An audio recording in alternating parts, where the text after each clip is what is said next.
Hello friends, मैं doctor Manju Jain, retired associate professor from एसएनसेन degree college Kanpur. आपको पता होगा, यदि आप मेरे पिछले वीडियोस को देख रहे हैं, तो मैं कई महीनों से मैं और आप नामक शीर्षक के अंतर्गत जीना इसी का नाम से वीडियो शेयर कर रही हूँ। जी हाँ, जीना इसी का नाम से ऐसे किरदारों पात्रों को लिया गया है जिनकी ज़िंदगी बहुत ही नारकीय थी, बहुत ही नरक से भी ज़्यादा जो कि थी खराब थी। बेबस में वो रहते थे, गरीबी, बिल्कुल इतनी गरीबी कि एक दिन का खाना भी नसीब नहीं होता था, या एक जून का खाना एक टाइम का मिला तो दूसरे टाइम के लिए उन्हें पता ही नहीं था कि हमको मिलेगा कि नहीं मिलेगा। कूड़े के डिब्बे में, कहीं ट्रेन की बोगियों में, कहीं फुटपाथों में, अनाथालयों में इनका जीवन व्यतीत हुआ। और ऐसे लोग अपनी तपस्या से, लगन से, जज्बे से, दृढ़ आत्मशक्ति से कहाँ के कहाँ पहुँच गए, कई सम्मान से सम्मानित किए गए। तो आज भी मैं ऐसे ही व्यक्ति की कहानी सुनाऊंगी जो अभावग्रस्त इतना नहीं था, लेकिन मन में दृढ़ संकल्प उस समय किया जबकि चारों आठों तरफ से मौत मंडरा रही थी, और उन्होंने अपने नहीं, अपने 35-40 साथियों को भी बचाया। और कितने दिनों बाद वो मैं बताती हूँ अभी। तो आप सोचिए कि हम लोग तो जरा सी कष्ट से हाय हाय कहने लगते हैं, परेशान हो जाते, विचलित हो जाते हैं और हाथ झाड़ के बैठ जाते। नहीं मित्रों, कभी नहीं। कोई भी समस्या आए, मुंह तोड़ जवाब दीजिए, तब तक करते रहिए जब तक कि मंजिल ना मिल जाए, जब तक कि आपका लक्ष्य पूरा ना हो जाए। फिर देखिए, आसान राह आसानी रहेगी, आसान कर देगी, वो राह जो कठिन थी वो आसान कर देगी। तो चलिए, मैंने भी एक आपके लिए एक ऐसा किरदार निकाला है जो कि कितनी कठिनाई से जूझते हुए और चारों तरफ से ऊपर नीचे दाएं बाएं आगे पीछे पूरब पश्चिम उत्तर दक्षिण किनारे अगल बगल मौत मौत और सिर्फ मौत थी, लेकिन हारे नहीं, क्योंकि दृढ़ निश्चय किया था कि हमको जिंदा रहना है। और जिंदा रहे, बचे कैसे, चलिए बताते हैं। तो एक बार की बात है कि आज से करीब 10-15 साल पहले की ज़मीन के करीब 1 किलोमीटर नीचे भूकंप आ गया था। पत्थर, मिट्टी, रेत सैलाब बनकर अचानक ऐसे उमड़ा कि जान बचाकर भागने के अलावा कोई चारा ही नहीं था।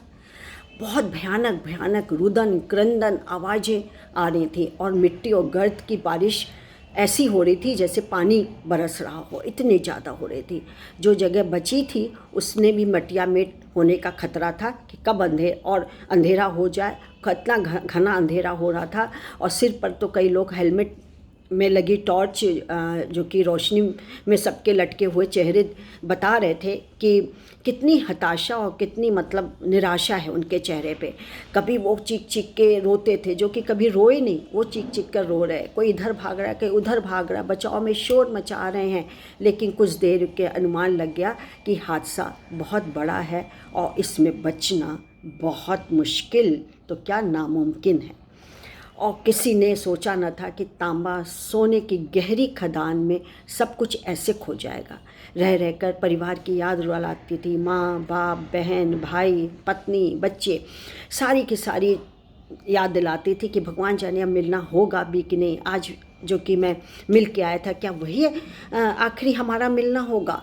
और उस खदान में करीब करीब 35-40 लोग फंसे थे। क्या सबकी ज़िंदगी एक ही जैसी लिखी हो, सब एक साथ एक ही जैसी मौत मरेंगे। और खदान ठेकेदारों को तो खनिज की ज़्यादा परवाह भी नहीं है। और ये तो बहुत ही जो कि गहरी घुमावदार खदान है, जो कि करीब 700 से 1000 मीटर नीचे कहीं ज़िंदगी में फंस गई थी। इतनी लंबी और घुमावदार वो जो कि टनल थी। अब क्या है कि ये ऐसी जगह नहीं थी कि जहाँ पर जो कि पल भर भी चैन से रहा जा सके। वह ना ऐसा समय था जिसके पलटने की गुंजाइश भी लगे। ऐसे त्रासद समय में खनिजों ने एक प्रभावी लुइस उरूजा सामने आए। जी हाँ, मैं लुइस उरूजा की बात कर रही हूँ। वो सामने आए। उन्होंने बिल्कुल तत्काल जो कि हालत था उसका अंदाज लगाया और फरमान सुनाया कि सब लोग एक साथ इकट्ठे हो जाओ, जो मेरी आवाज़ सुन रहे हों और मेरी आवाज़ आप तक आ रही हो तो मेरी आवाज़ सुन करके मेरी आवाज़ तक पहुँचिए। पहले ये जानना ज़रूरी है कि हम कितने लोग हैं, कितने लोग बचे हैं और हमारे पास खाने पीने का कितना सामान है, हमें क्या करना है और क्या नहीं करना है, ये पहले हम लोग मिल कर के सोचेंगे। और लुइस की आवाज़ सबको एक जगह तो ले आई, लेकिन सबके मन में अलग अलग विचार आ रहे थे। क्या एक खनिक ने हताशा में कहा कि अब हमें कोई नहीं बचा सकता, खदान ठेकेदार हमें नहीं खोजने वाला है और अगर कोशिश भी की तो हम जहाँ हैं वहाँ पहुँचने में शायद 100 साल लग जाएंगे। अब हमारी कब्र यहीं खुदनी है। खनिजों के बीच मातम और गहरा गहरा होता चला गया, मातम, निराशा, हताशा। लेकिन तब भी लुइस ऊर्जा ने हिम्मत नहीं हारी, हिम्मत से काम लिया। हताशा अपनी जगह है, लेकिन हमें उम्मीद का दामन नहीं छोड़ना चाहिए। हम क्या हैं, 33 साथी जरूर हैं और ज़रूर बचेंगे। हमें खोजकर बचाया जाएगा। ऊपर हमारे परिवार वाले हैं, वो भी जो कि खदान मालिक और सरकार को चैन से नहीं बैठने देंगे। हमें बस जिंदा रहना है, ये आत्मविश्वास, आत्मदृढ़ निश्चय आप कर लीजिए और जो होना है होगा। लेकिन अभी सबसे ज़रूरी है कि हम खुद को अधिकतम दिनों तक बचाने की कोशिश करें और बचने की राह खोजते रहें कि क्या राह हो सकती है बचने की। तरीके से आप सब अंदाज लगाइए, कयास करिए और अपनी अपनी राय दिए। सारे खनिक इस बात से सहमत नहीं थे, लेकिन लुइस ने तय कर दिया था कि कोई भी फैसला होगा वो बहुमत से होगा और सबको मानना पड़ेगा। आपको बस सोचना है और लोकतंत्र के विश्वास करना है। हर फैसला वोट से होगा। हम 33 साथी हैं तो इसका मतलब आधे बहुमत में 17 होने चाहिए। 17 की संख्या में बहुमत माना जाएगा, उनका फैसला मान्य होगा। यहाँ ज़मीन के नीचे अंधकार में हमें लोकतंत्र को जिंदा रखना है।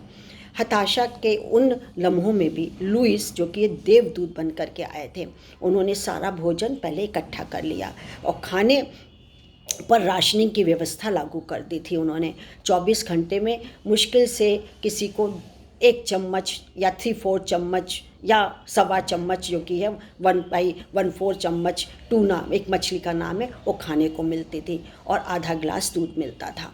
वैसे तो महज 3 दिन का भोजन बचा था, लेकिन किसी तरह से उसे अधिक से अधिक दिनों के लिए बचाना था, ये फैसला किया गया। और पानी वहीं का पीना था, चाहे गंदा हो चाहे कैसा भी हो, रिस्क करके आता था वही पीना था, जिंदा रहना था। क्योंकि अब 3 दिन बाद खदान में फिर धमाका हुआ और सबके दिल दहलने लगे, रोने लगे, इधर उधर छटकने लगे। लेकिन फिर भी जो खदान धसकी थी, बाहर निकलने का रास्ता शायद और जाम हो गया होगा, ये लोग सोचे, क्योंकि पत्थर गिर रहे थे, रह रह के पत्थर, ईंटें, मिट्टी गिर रही थी, तो उसने बाहर का रास्ता भी जाम कर दिया होगा। सब मौत के इंतज़ार में खड़े हुए थे कि अब मौत किसको लेकर के आएगी, किसका पहला नंबर है, किसका आखिरी नंबर है। शरीर ने खुद को खाना शुरू कर दिया था, एक दूसरे से डर लगने लगा था। मौत के साए में एक एक करके 16 दिन यूं ही बीत गए। 17वें दिन खदान की उस बंद गुफा में ड्रिलिंग मशीन की घरघराहट ने दस्तक दी। श्रमिकों का रोम रोम हर्षित हो गया। लुइस ने ड्रिलिंग से गुफा में घुसी पाइप पर ताज़ा लाल रंग से निशान बना दिया। पाइप को जब ऊपर बचाव दल ने खींचा, तब जमीन के नीचे खनिजों के जिंदा होने के संकेत मिल गया, क्योंकि वो ताज़ा लाल रंग था।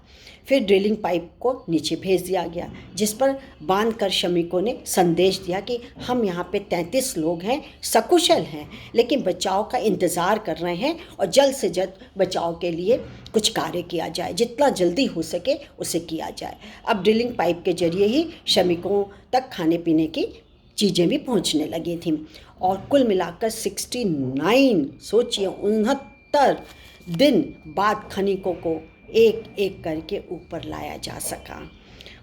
थैंक गॉड, बाहर निकाले गए आखिरी खनिक जो कि था, वो दृढ़ता और योजना की मिसाल थे लुइस उरूजा।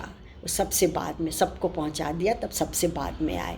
जब उन्हें ऊपर लाया गया, तब उन्हें गले लगाते हुए चिली के राष्ट्रपति, उस समय राष्ट्रपति तत्कालीन जो थे, वो सेबेस्टियन पिनेरा ने डबडबाई आँखों के साथ कहा, हम इसे कभी नहीं भूल पाएंगे और तुम सम्मान के लायक हो। तुमने बहुत ज़िंदगियाँ बचाई, ईश्वर तुम्हारे साथ है।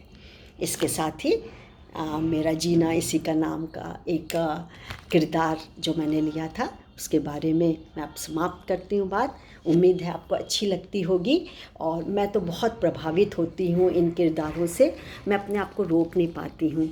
मैं सोचती हूँ सब लोग ये सीखें और अपने में उतारें कि कठिन वक्त पर कैसे काम करना है।